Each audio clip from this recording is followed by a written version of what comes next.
Ouch. Okay, set na tayo. Alright, let's get our songbooks. Ba't wala? Mic test. Mic. Alright, let's get our songbooks mga kapatid. Let's sing song number 257. Song number 257. We'll sing Look and Live. Yeah. Okay. Yeah.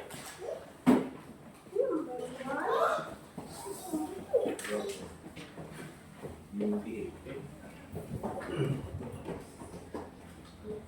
257.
Song number 259. Let's pray po. Panginoon Diyos, tanging na sa lahat, maraming salamat po muli sa aming pagtitipon upang kami po ay makapag-aral ng salita, Panginoon, ang manalinganan, Panginoon. Kami po ay nanalangin na bigyan niyo po ang aming puso ng mapagkumabawang loob, Panginoon, nang sabihin matanggap po namin ang iyong salita. At Panginoon, pususan niyo po may nawa ng Banal na Espiritu, nang sa gayon we can worship you in spirit, Lord. Lord God, pagawain niyo po kami sa aming mga kasalanan. Ito po ang dalangin sa aming mga Panginoon Jesus. Amen. Let's sing song number 259. Jesus Saves.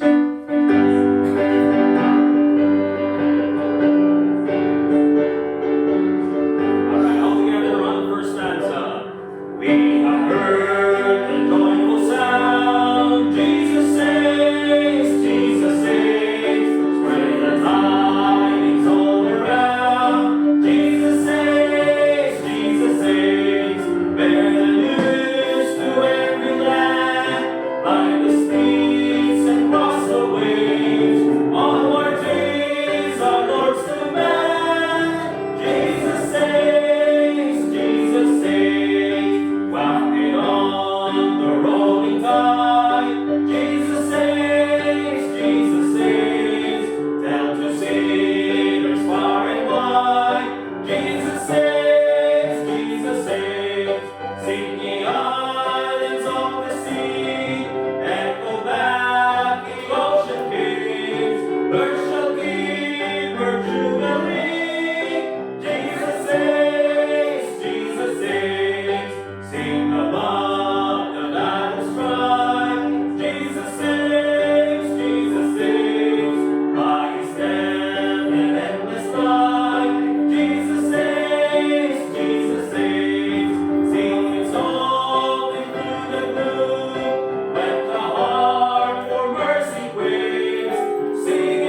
Hebrews chapter 12, Jesus saves. Kung ang Panginoon nga nagtitipid, ayaw pa kayo.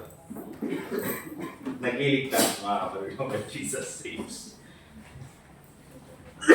Okay, ay, baliktad ah.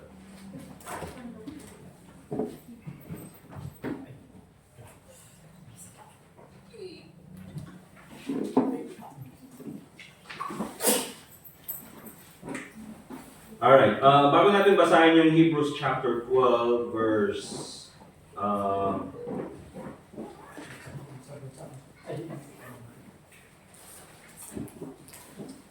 hanggang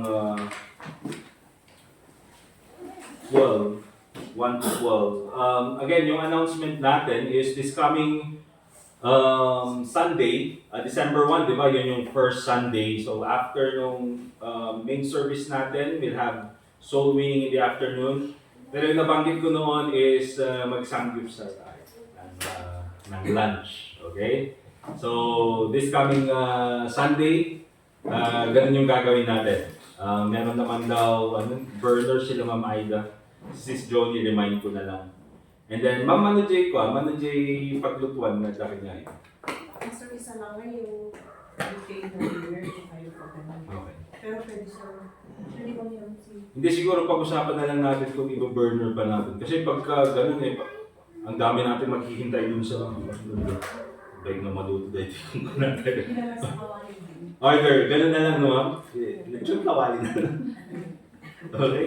So, ang gagawin natin is mag-samgyup tayo. Assign ko na lang kung sino yung mga bibili ng noodles. Bibili ng, ano pa ba kailangan? Kimchi? May kakain ba ng kimchi? Oo, gusto ko ng kimchi. Tapos, ano pa? Yung pork, ako bibili ako ng pork. Kasi may mga binigay nung Sunday dun sa main church. Okay, so ako bibili ng pork and then kung sino pang magdadagdag. Alright? Tapos rice. Yun lang naman ang pinaka-importante. Okay, mamaya aside ko na lang. And then yung iba dun sa chat. Or i-chat ko na lang. Okay, so let's read verse 1 hanggang verse 12. Basahin ko na lang po.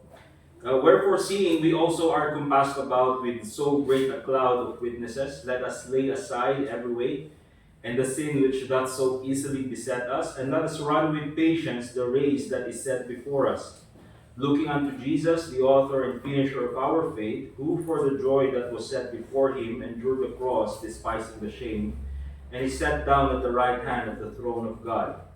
For consider him that endured such contradiction of sinners against himself, lest ye be wearied and faint in your minds. Ye have not yet resisted unto blood, striving against sin. And ye have forgotten the exhortation which speaketh unto you as unto children. My son, despise not thou the chastening of the Lord, nor faint when thou art rebuked of him. For whom the Lord loveth, he chasteneth and scourgeth every son whom he receiveth. If ye endure chastening, God dealeth with you as with sons. For what son is he whom the Father chasteneth not?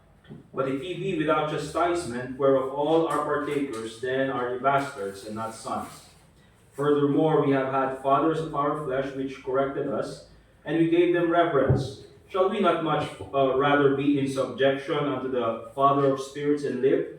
For they verily for a few days chastened us after their own pleasure, but he for our profit, that we might be partakers of his holiness. Now no chastening for the present seemeth to be joyous, but grievous. Nevertheless, afterward it yieldeth the peaceable fruit of righteousness unto them which are exercised thereby. Wherefore lift up the hands which hang down, and the feeble knees, 13, and make straight paths for your feet, lest that which is lame be turned out of the way, but let it rather be healed. Let us pray. Dear God, Heavenly Father, once again, we thank you for this time that we can once again study your word. I pray, Lord, na ikaw po sana makipag-usap sa bawat sa amin through your Holy Spirit. And I pray, Lord, na bigyan mo po ako ng sapat na karunungan and katalinuhan, Panginoon, na sa po maipahayag ko ng maayos ang iyong salita. And I pray, Lord, that after po ng aming pag-aaral, I will be able to appreciate more your love towards us and the things that you do for us in order for us to live in holiness. So, Panginoon, muli po, nagpapasalamat ako kami sa pagkakataong ito, and also pray in Jesus' name, Amen. Alright, so ang title po natin is The Necessity of Divine Chastisement. The Necessity of Divine Chastisement. So pag sinabi natin chastisement, mga kapatid, ito yung pagpapalo ng Panginoon. Okay? Pagpapalo ng Panginoon. Kasi kailangan po natin maintindihan that lahat po tayo bilang mga mananampalataya, marami tayong natatanggap sa Panginoon. Okay? At hindi lang pagpapala, pero ganun din yung pagpapalo. Okay? So, wag naman palaging pagpapala. Nandyan din yung pagpapalo.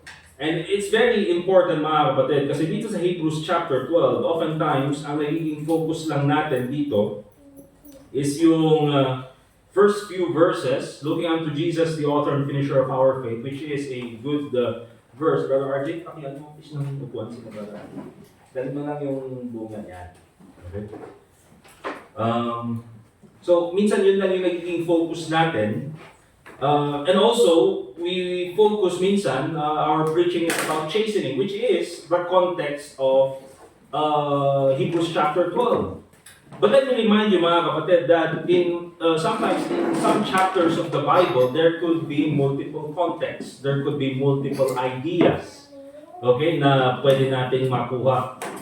And so, dito sa Hebrews chapter 12, let me bring to your attention that one of the things that is mentioned here, one of the main contexts, I would say, in Hebrews chapter 12 is sin. Okay? Kasalanan.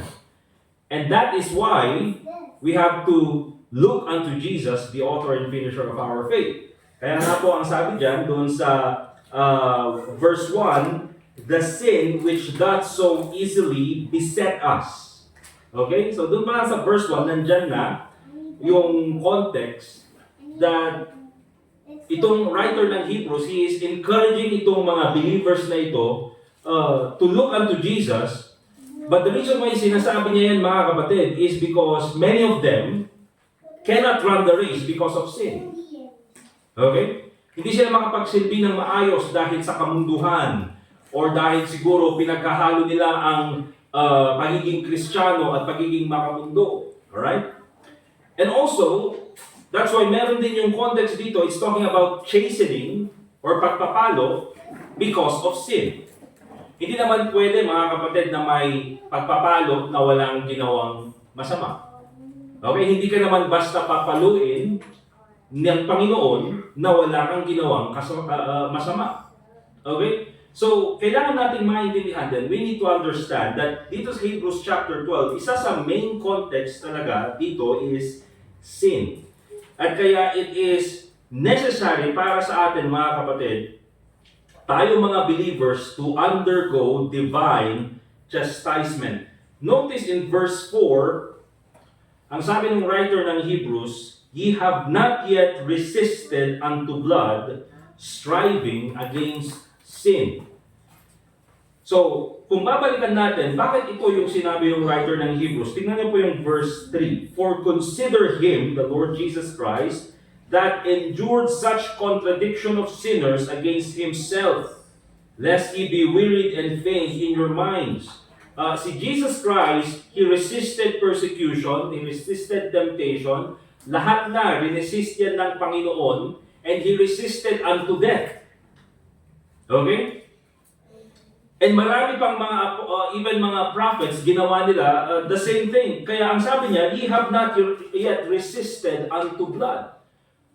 Yes, you have resisted temptation, you have resisted persecution, you have resisted many of these problems and challenges na dumarating sa buhay mo, but you have not yet given your life for Christ. You have not yet gone to a point where you have to offer your life in exchange of preaching the gospel. Okay, nakatulad ng ginawa ni Jesus Christ. Kaya ang sabi niya ganyan, striving against sin. Until now, you are still alive. At habang ikaw ay buhay, you will continue to strive against sin. Nandyan palagi yung conflict sa ating flesh. We try to do our best, mga kapatid, na iwasan ang kasalanan, iwasan ang persecution, iwasan ang mag-backslide, iwasan ang umalis sa kalooban ng Panginoon. And that is the same thing that we have to deal with in every day of our life. Bakit? Because we are still in the flesh. Nandyan pa rin yung self, nandyan pa rin si Satan, nandyan pa rin ang sin. And so many of us, mga kapatid, ay nahuhulog sa kasalanan. Marami sa atin nakakagawa ng kasalanan.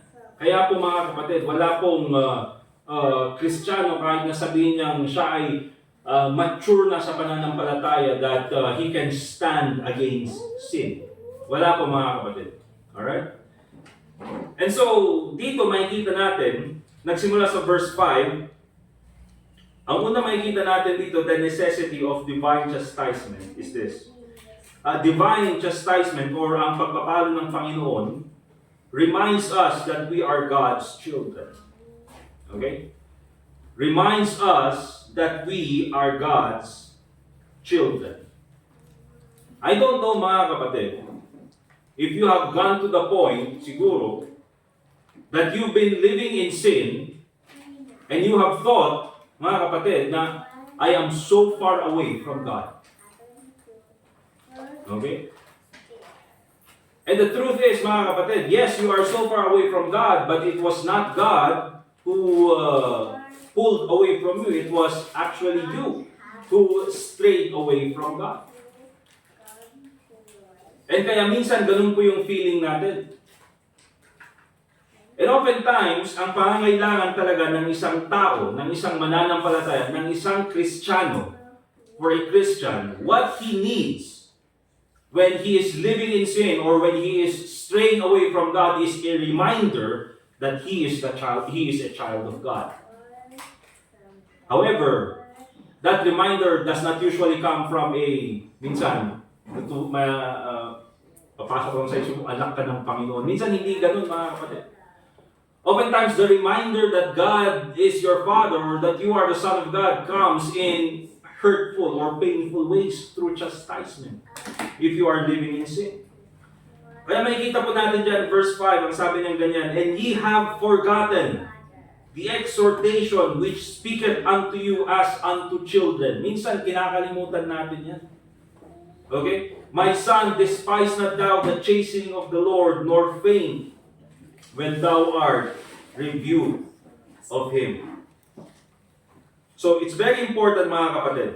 Even if you read from verse 5 until verse 8, you will see there, mga kapatid, yung salitang sons, God dealeth with you as with sons, bastards and not sons, scourgeth every son whom he receiveth, speaketh unto you as unto children, my son, despise not thou the chastening of the Lord. Nandyan palagi mga kapatid. You see what this verse does us from verse 5 to verse 8 is though, yes, although this verse says, talk about chastening, it also does not remove the truth that you are a child of God.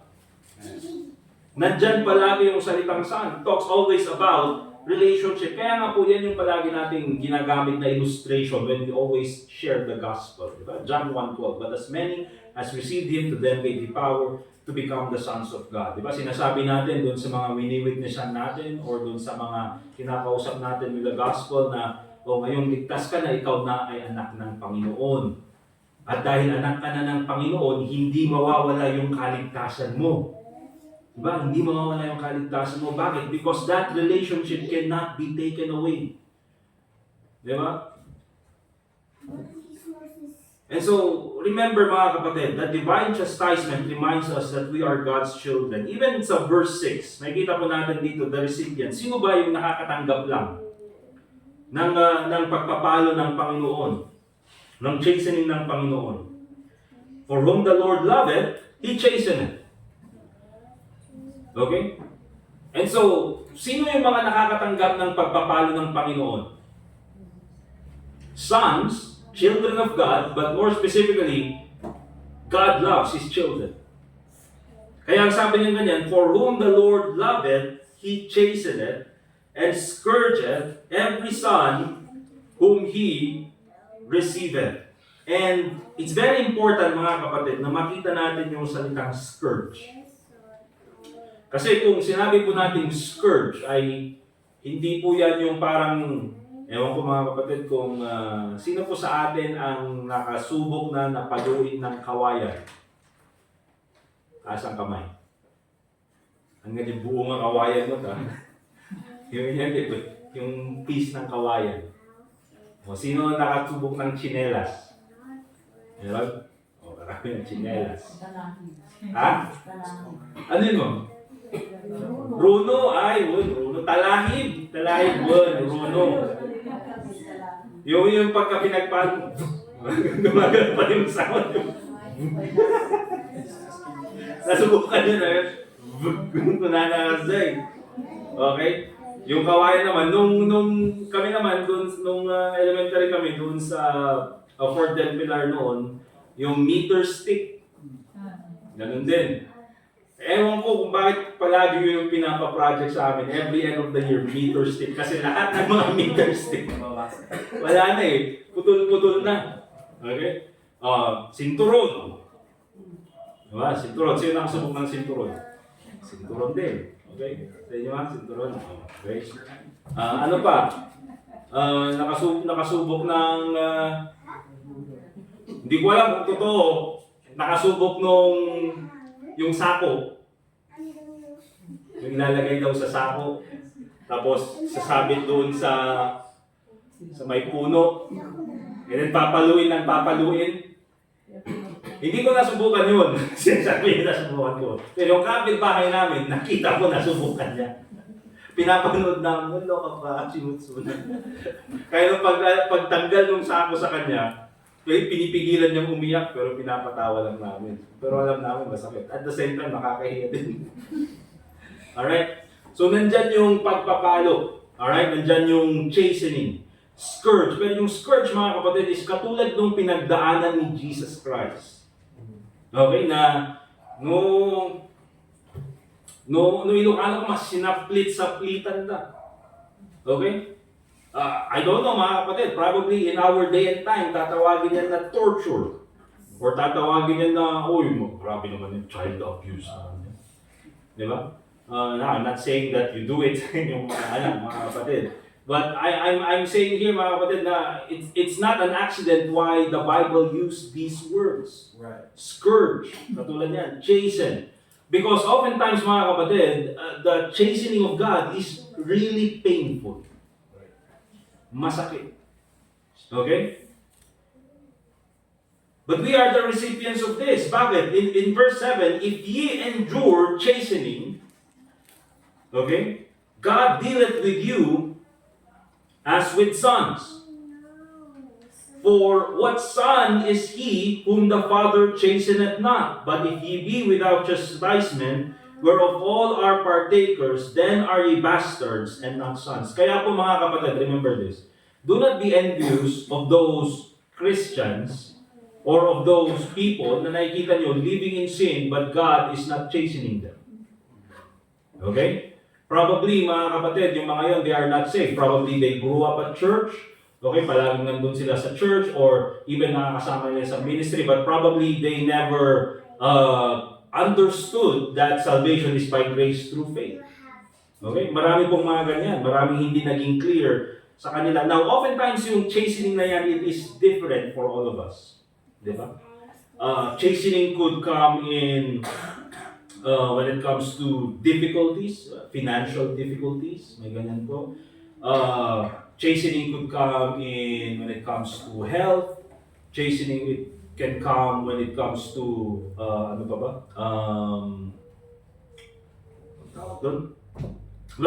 Different kinds of chastening. However, we cannot say na porque yung isang tao going through financial difficulties ay pinapalo ng Panginoon. Okay? Remember, oftentimes the chastening of God, oftentimes that is only between God and His child. Okay? Kaya hindi tayo pwedeng katulad ng mga kaibigan ni Job, na nakita nila si Job naghihirap, inya bati basun mo. Siguro, inya bati naraming so nga nangyari kanyang dagito. Okay? Remember mga kapatid, chastening is always between God and His Son. Kaya oftentimes, when you are chastened by God, and I know this, and I believe this, mga kapatid, based on my conviction, when you are chastened by God, you know, or if you are going through difficulties, going through problems, you know if you are being chastened or if this is a test. Right. Alam mo. Okay? Alam mo, because it's between you and God. Alright?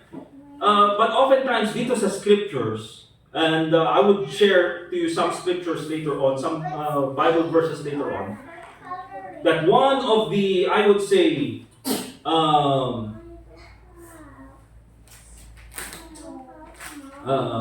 isa sa mga pinaka-common ways that God chastens His children oftentimes is through confusion.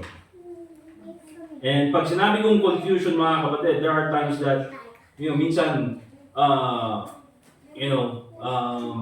you see believers, katulad ng nangyari doon sa wilderness, but because of their continuous rebellion, continuous idolatry, continuous complaining against Moses and against God, anong nangyari sa kanila, mga kapatid? Wala silang naabot sa kanilang buhay. Awan na danon na itibiyagda.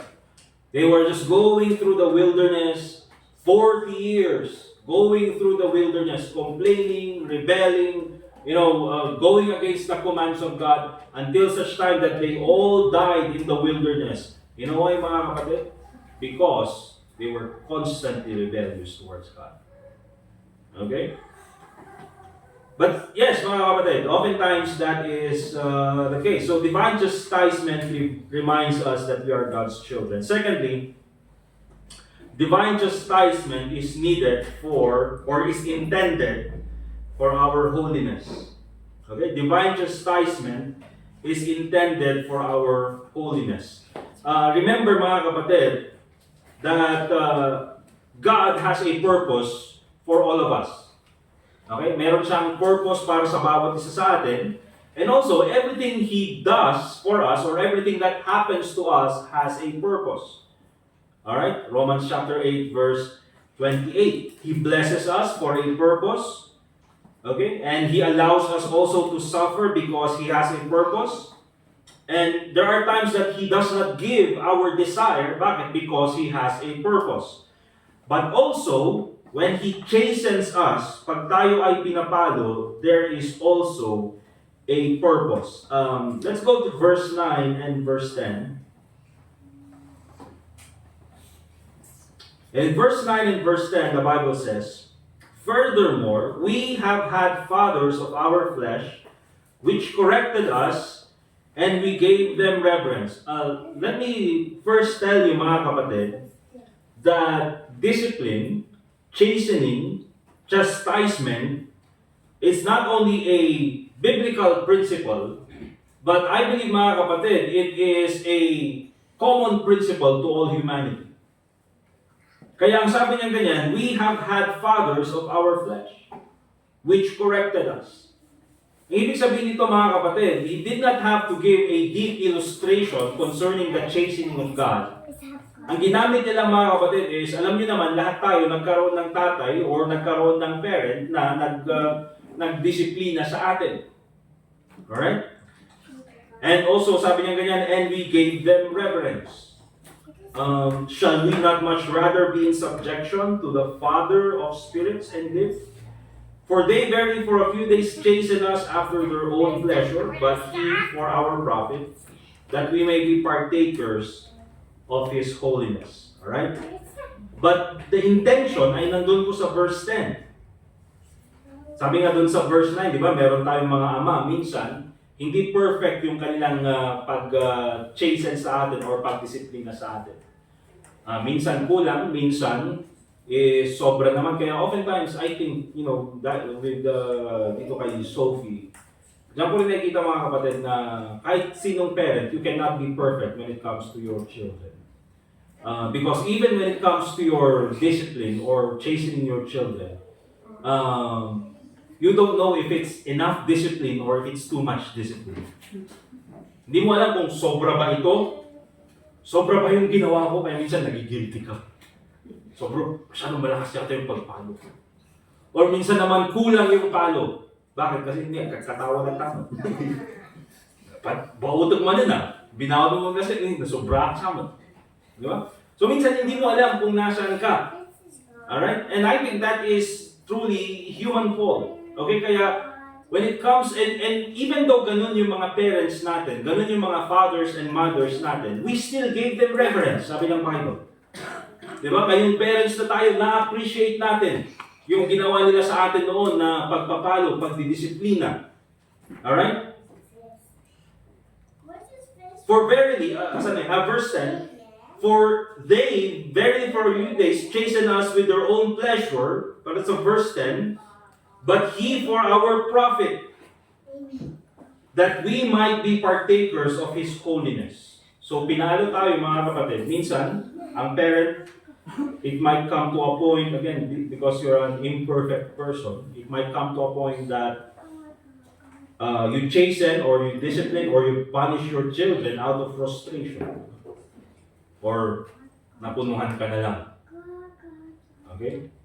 Or, sa dami ng iniisip mo, kinukulit ka ba, minsan mapapalo mo na lang. And oftentimes, mga kapatid, that, again, that shows our imperfection. But when God chastens us, it is for our profit. Okay? Hindi naman mga kapatid katulad ang Panginoon ng tao na papaluin niya tayo kasi nanggigigil lang siya sa atin. Di ba? Actually, these are scriptures, makikita natin, but He chastened us for our profit. And what is that profit? That we might be partakers of His holiness. Again, mga kapatid, if you go through scriptures, God never promised, or even the Lord Jesus Christ never promised happiness sa atin. Okay? Happy are ye if you obey God's command. Be of good cheer, sabi ni Jesus Christ. Although those are commands, mga kapatid, but I would argue that God and even the Lord Jesus Christ never promised happiness to all who believe in the Lord Jesus Christ. Okay? But what He does promise to us is peace. And I believe, mga kapatid, you can only have peace through holiness. You can only have peace through holiness. And also, you can also have happiness through holiness. Alright? And even po yung salitang chasten kasi, pag sinabi natin yung salitang chasten or chastisement, ang root word po niyan is yung salitang chaste. C-H-A-S-T-E, which means pure, or it means holy. Okay, yun yung salitang chaste. Kaya pag sinabing chasten, in a sense, it means to make holy. Right. Okay? So, that is our advantage. See, most Christians would rather have happiness over holiness. And because of that, anong nagiging focus nila? The world instead of Christ.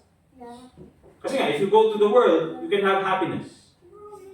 Okay? Kaya hindi ako sa mga Kristiyano na I choose happiness.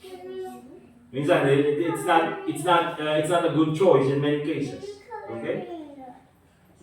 Let's go to 2 Timothy chapter 2 verse 20. 2 Timothy chapter 2 and in verse 20.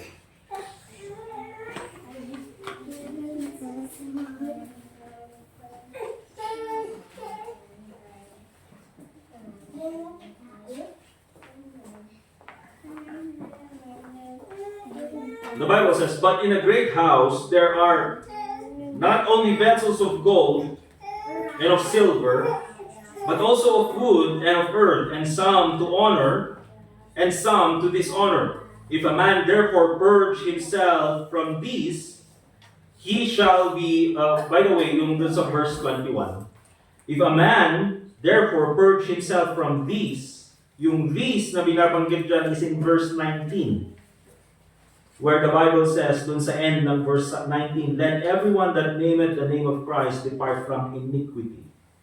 So yung these na binabanggit dyan is iniquity. Okay?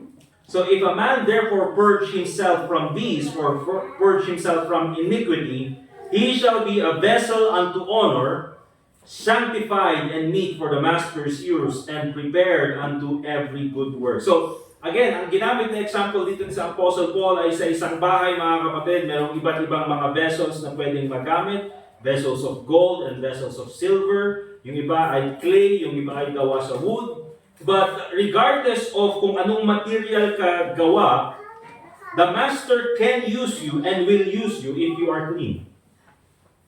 Okay? And so it's very important sa atin, mga kapatid, to always focus on holiness. Always choose holiness. Also, let's go back to Hebrews chapter 12 and in verse 11.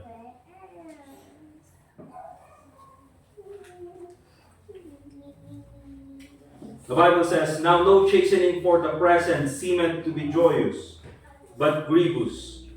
Nevertheless, afterward it yieldeth the peaceable fruit of righteousness unto them which are exercised thereby." So again, mga kapatid, every time when we go through chastening or chastisement, kahit pag pinapalo tayo ng mga earthly fathers natin, very painful, masakit, walang re-rejoice, walang walang nagse-celebrate. But minsan, tsaka lang natin makikita yung purpose kapag tayo ay naandun na sa tama. What I mean by that is this, okay? Minsan, there are times na, nung high school ka or probably elementary ka, tatawagin ka ng kaibigan mo, tara sa bahay ni ganito, doon tayo pumunta, or doon tayo makinuod, or doon tayo kumain, or yung tayo dyan, yung tayo bayabas, or pinumpong papanan nyo. Di ba? And often times, gusto mong sumama, so magpapaalam kang ganyan sa parents mo. Pero sabi nila, hindi. Delikado DJ nga lugar. Okay? Or rumagdiin. And so, dahil gusto mong sumama, magtatantrum ka, or kung anong gagawin mo, gagawa ka ng paraan para makasama doon. Pero anong gagawin? Papaluin ka dahil sa katigasan ng ulo. Okay? But then later on, nagkaroon ng aksidente doon sa mga kaibigan mong pumunta doon, and then you realize na sabi mo, ay pambira, buti na lang hindi ako pinasama. At kaya dahil hindi ako pinasama, kaya hindi ako nadamay doon sa aksidente or hindi ako nadamay doon sa nangyari. Okay? And oftentimes, mga kapatid, ganyan po tayo mga Kristiyano. Ganyan po yung nangyayari sa atin. Pag tayo ay pinapalo ng Panginoon when we are chastened by God, ang ginagawa niya dyan, mga kapatid, is God does not want us to go to a point where there is no more return. That's why He chastens us. Because apparently, mga kapatid, maraming mga Kristiyano pinalo ng Panginoon, but they never learned from God's chastening, from God's discipline, and so they continue on that evil way, on that evil works that they keep on doing, that they are no longer, or that they are already in a point of no return. Anong mangyayari doon, mga kapatid? It's just that God will just take them home because of their hard-headedness. At marami pong ganyan na nangyari. But of course, pag tayo ay pinalo ng Panginoon, it should be that it would yield the peaceable fruit of righteousness. It should produce something good sa atin. Alright? And lastly, ang titignan po natin is in verse 12 and verse 13. Ito, very, very important. Verse 12 and verse 13, divine chastisement should encourage us to walk or to continue in holiness. Alright? Divine chastisement should encourage us to continue in holiness. In verse 12 and verse 13, the Bible says, wherefore, okay, so nakita na natin yung purpose ng Panginoon sa kanyang chastening sa atin. Wherefore, lift up the hands which hang down and the feeble knees. Okay? So, ito mga kapatid, it is an image of a person who is very discouraged.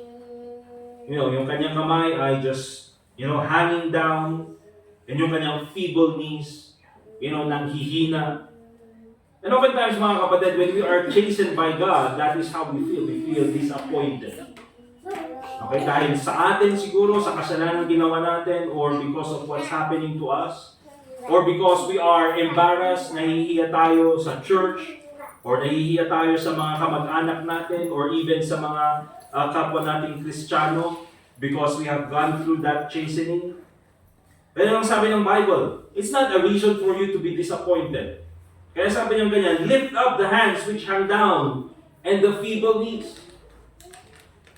And make straight paths for your feet, lest that which is lame be turned out of the way, but let it rather be healed. Okay? So, instead na tayo, we live in discouragement. Instead na tayo, we are living in, I would say, disappointment or even in embarrassment.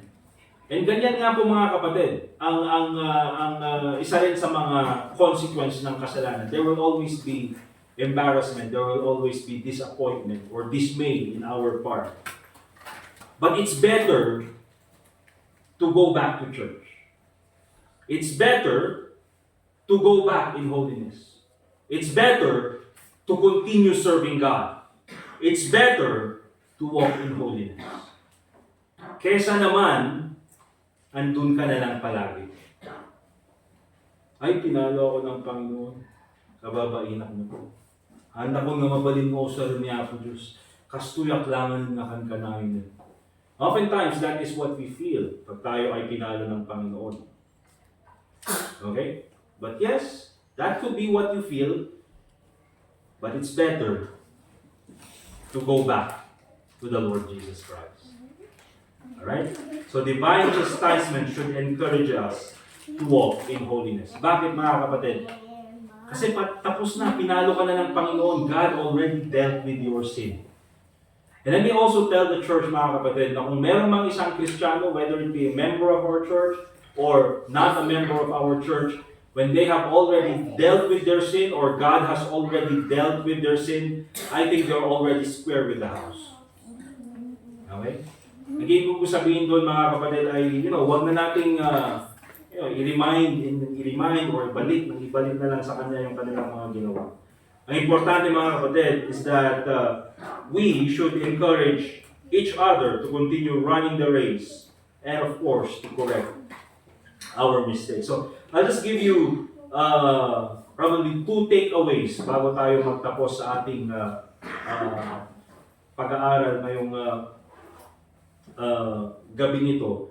And I think it's very important for us, again mga kapatid, as believers, that when we fall in sin or kung tayo ay pinalo ng Panginoon, I think it's very important for us to learn from God's chastening. Okay? Matuto tayo doon sa pagpapalong pinagdaanan natin. Now, minsan, meron din yung mga malaki or masakit na pagpapalo. Meron naman yung mga light lang na discipline ng Panginoon. Remember this. If we learn from the light chastening of God, hindi na kailangan pumunta pa doon sa mabigat na pagpapalo ng Panginoon. Di ba? And of course, secondly, very important, remember this, always choose holiness over happiness. Okay? Always choose holiness over happiness. If you choose holiness, I believe mga kapatid, you will never be wrong. Wala namang consequence ang holiness. Wala namang bad effect ang holiness. Minsan yung happiness, akala natin, yun lang yung gusto natin. But oftentimes, happiness, yan yung offer ng mundo. Pero minsan hindi natin nakikita yung mga, kumbaga sa mga businesses, yung mga hidden charges. Diba? Umorder kang ganyan, pero bakit sobra yung babayaran ko? Ay, meron palang service charge. Or meron palang extra charge. Meron palang mga hidden charges. Okay? But that's the thing when it comes to sin. Pagka ipapakita naman ng mundo or ipapakita ni Satanas yung happiness na kukunin mo, hindi niya ipapakita lahat. Meron at merong minsan confidential funds. Okay? Huwag na natin puntahan. Mahaba na naman. But anyway, that's our study in Hebrews chapter 12. After this, mga kapatid, we'll have our prayer. And then after that, ay magkakaroon po ng practice yung mga... Parang kailan ba yung kanta na yun? This coming Sunday. May practicein natin yung Let There Be the Church. Okay? Let us pray. Dear God, Heavenly Father, once again, we thank you for this time that we can study your word. Lord, as we continue on in our prayer time, please remind us of the things we ought to pray for this evening. And also for our brethren, dear God, who are not here, please be the one to help them recover from their illness. Lord, thank you for reminding us of your love towards us through chastening. Lord, thank you for giving us the opportunity also, dear God, to be an encouragement to others. And Lord, help us live in holiness nang sa ganun na hindi na po kami kailangan pang dumaan sa pagpapalo. But rather, dear Lord, ay makita po namin ang inyong mga examples dito sa Bible, how you have chastened believers and faithful men and faithful women in the Bible. And so I pray that we will learn from them and we don't have to go through the same mistakes that they've done. But if there are times, Panginoon, that we'll have to go through chastening, Lord, please give us the grace and give us the courage, dear Lord, to get back in serving you, go back in walking in holiness, and continue, dear Lord, our service towards you. And also pray in the Lord Jesus Christ. Amen. All right, Brother RJ, please.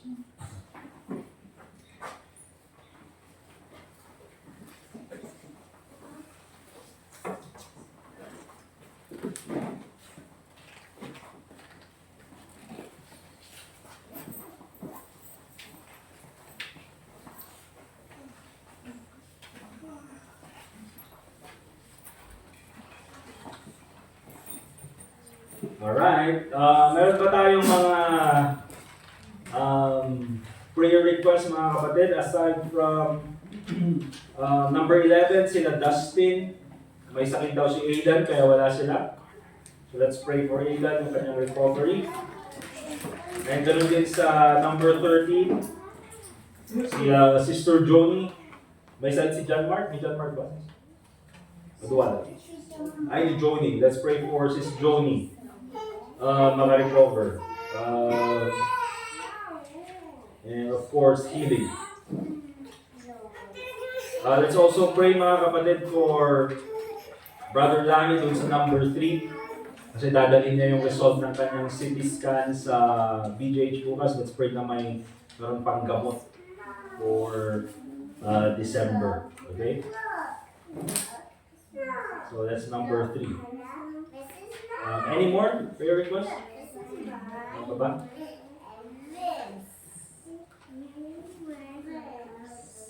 Meron? Okay, so if wala na mga kapatid, those are the things we have to pray for. And then, let's have a short prayer. Pag-pray na lang muna natin mga kapatid yung mga binanggit ko. And anything personal that you want to pray for, go ahead. And then after that, but this one we pray for at home. Okay? Dadalhin natin sa bahay at sa mga bahay natin at pag-pray natin. After that, we'll go ahead and have our congregational prayer.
Dear God, Heavenly Father, once again, we thank you for this time that we can pray. Lord, I pray na ikaw po sana magbigay ng kasagutan sa panalangin ng bawat isa.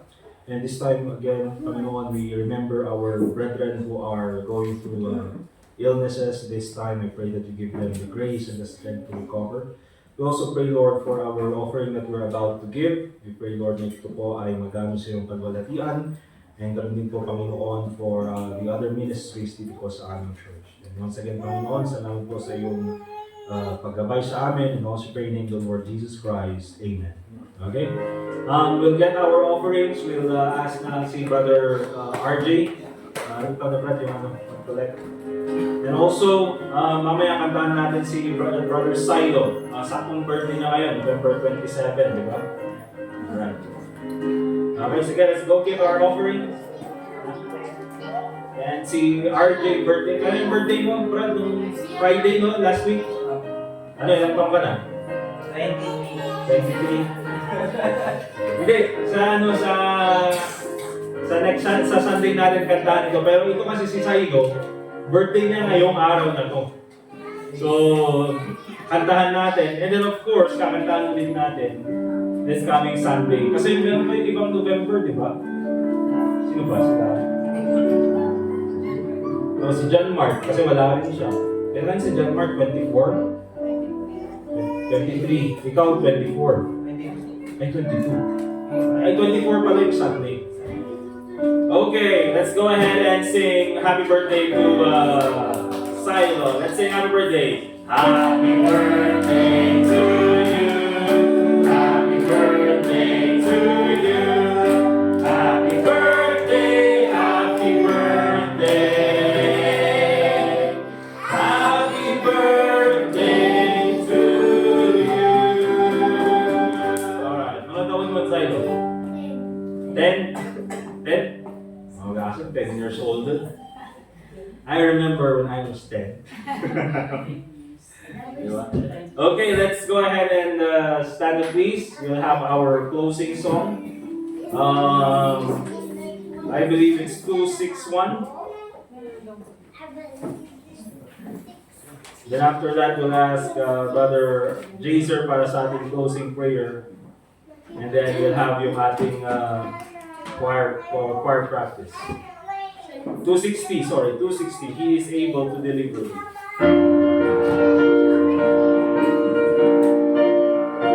Alright, all together in the first stanza. It's the grandest thing through the ages from. It's the grandest thing for a mortal tongue. It's the grandest thing that the world ever saw. Our God is able to deliver thee. He's able to deliver thee. He's able to deliver thee. Though by sin of rest, go to Him for rest. Our God is able to deliver thee. It's the grandest thing in the earth ornament. It's the grandest thing for a mortal slave. It's the grandest thing. Tell the world again. Our God is able to deliver thee.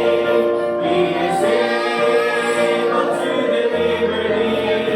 He is able to deliver thee.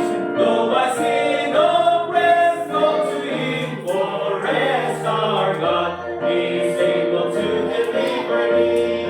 It's the grandest thing that the tidings from to the guilty heart, to the sinful soul.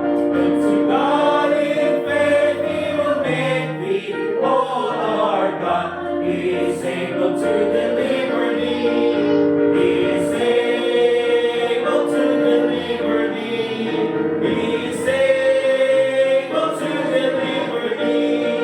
Though my sin oppressed, go to Him for rest. Our God is able to deliver thee. Amen. Remain standing, Brother Jesus.